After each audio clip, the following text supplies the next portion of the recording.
বন্ধুরা, আজ আমি তোমাদের পথের সুন্দরী ভৃঙ্গরাজ ফুলের গয়না বানিয়ে দেখাবো। প্রথমে একটি সূচ ও একটা সুতো নিয়ে নেব। সূচের সাহায্যে ফুলগুলোকে এইভাবে এক এক করে গেঁথে নেব।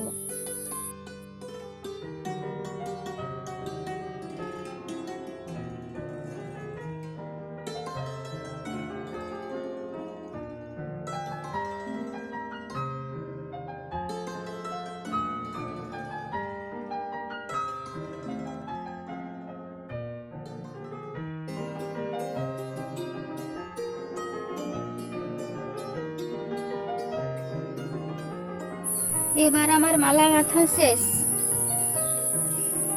একটা ফুল দিয়ে আংটি, গলার নেকলেস,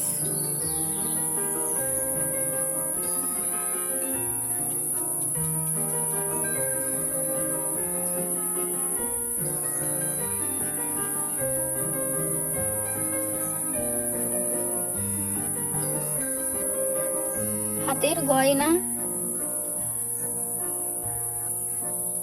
আর এই ফুল দিয়ে ক্রাউনটা কেমন হয়েছে তোমরা কমেন্ট করে বলো বন্ধুরা।